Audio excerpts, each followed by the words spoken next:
If you have just joined us, you're in time for our final chat of the day, and it's all about relationship health. Joining me in studio now is Angela Hardy, who's a personal transformation specialist, relationship expert, and a wellness practitioner. So Angela, thank you so much for coming to join us. Always good to chat about these things that sometimes people just want to brush under the rug. Now, why is it that relationships are so tricky and people don't quite know what the cause of the problems are because they just want it to go away, or they're just not interested in finding out how to deal with it? Well, you know, most people that go for relationship counseling, if you ask them what's going on with their relationship, they'll almost always tell you we don't communicate enough. And actually the truth is that most people communicate too much at the wrong time.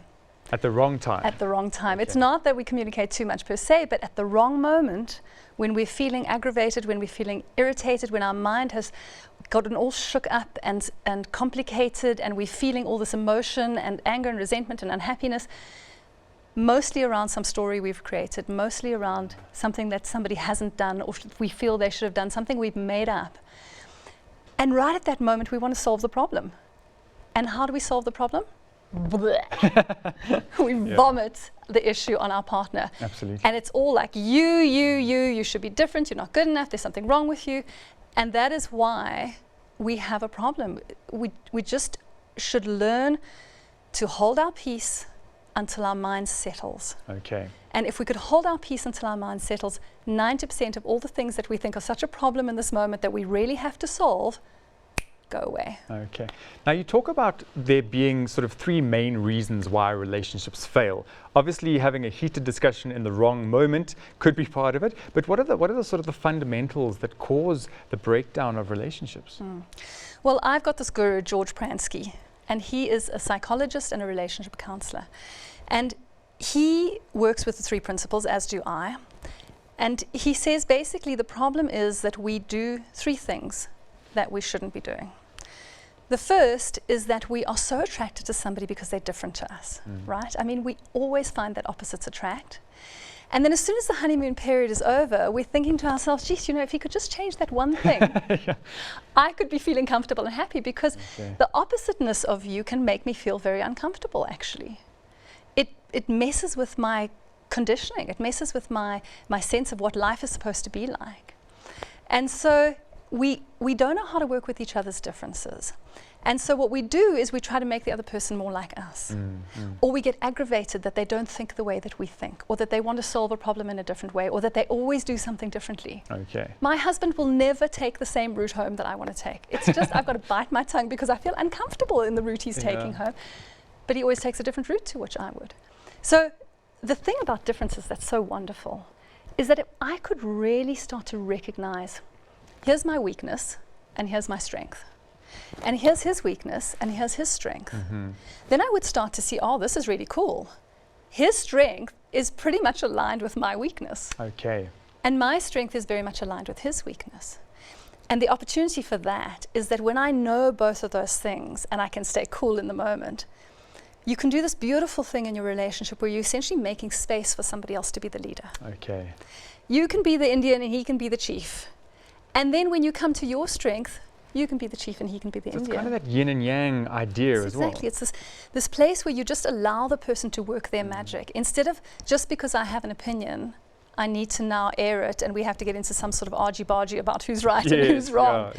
And I must say that when I realized, to respect each other's differences and know each other's strengths and work as a kind of a team, it's just these puzzle pieces that come together. Okay.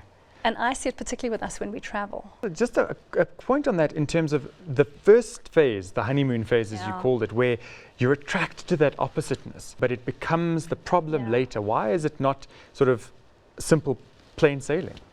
Well, I don't know if you've ever read any Harville Hendricks. No. He writes, I can't remember exactly, he writes a book called Finding the Love You Need or Getting the Love You Want, something like that.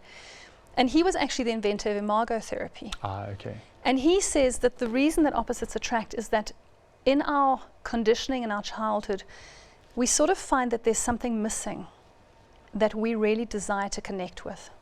So if you take, for instance, a family like mine who was all slamming doors and loud voices and, you know, yelling and then vomiting our stuff all over each other and then pretending it never happened 5 minutes later, We were a family that was very able to express ourselves, very willing to get into anger, very willing to be in each other's faces. My husband's family never said a hard word. Ah, okay. But they couldn't express themselves. They were completely afraid of getting into anything with somebody. So he comes from that place where he can't get into conflict, so he can't speak out. Okay. So when he meets me, there's this woman who can speak out, who can say what needs to be said, who can express herself in a way that's really, really attractive to him in this moment, because that thing was taboo in his family. Yes, yeah. So we're attracted to that like almost expansive openness that gives us that capacity to say, wow, there's a potential for this in my life.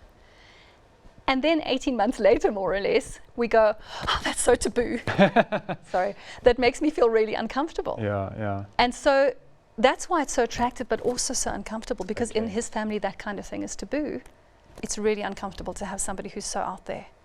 Yeah, it is. It's a different process of living in a way. Now, Angela, so we've spoken about differences. So let's talk about, I know another one of the 3 reasons that relationships fail is that we take things too personally. Let's talk about that a little bit, because it's a very common thing. This is a really big deal in relationships. And I have to sort of backtrack a little bit to explain what I mean here.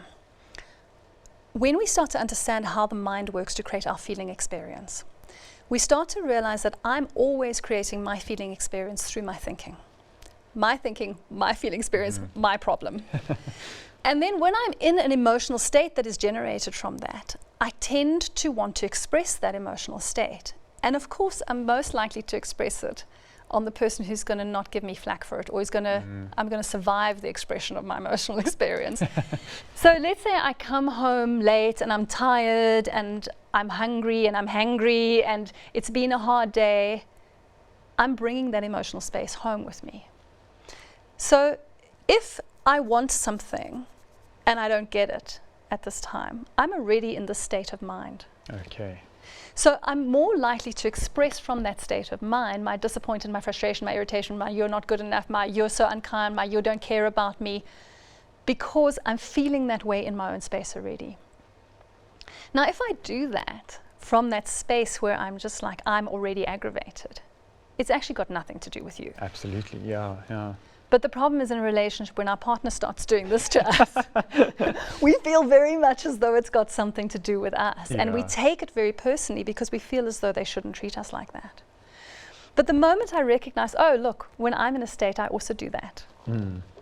We start to say, oh, look, if they come to me with this state of mind, with this like, feeling, and they express it towards me in a possibly unkind or not very generous or loving way, there's a space for me to make that has a bit of compassion in me that says, oh, wow, his mind's really shook up.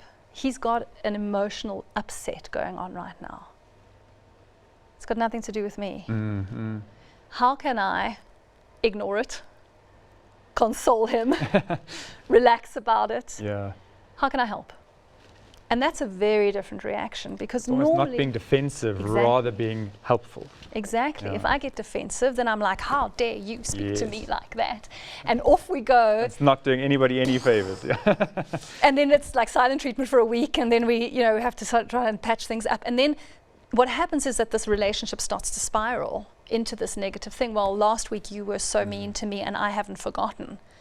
Whereas if we learn how to take things just, your state of mind is your state of mind, that's got nothing to do with me, we can be really, really peaceful in somebody else's mood. Okay. And we all have moods all the time, no matter how zen and sophisticated we Absolutely, are in our yeah, thinking. yeah. We all have moods. If I can cope with your mood and not be offended by it, we're going to have a really good relationship potentially. Okay, fantastic.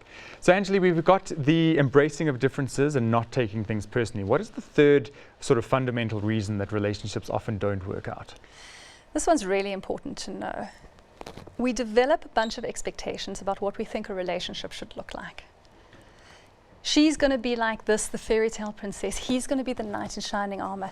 He's going to know just what to say at the right moment. He's going to be the second half to my half an orange, and we're going to be complete together. And it's all made up. And so in a way, I'm actually making up who I think my partner is or should be. And he's not that. Ah, okay. He's who he actually is. And he's going to fail epically to fulfill my expectations. Yeah, yeah. Expectations are pre-planned disappointments. and we are so much better without them. Absolutely. So if we could live a zero expectation life in relation to our partner, we could be fully present in who they really are.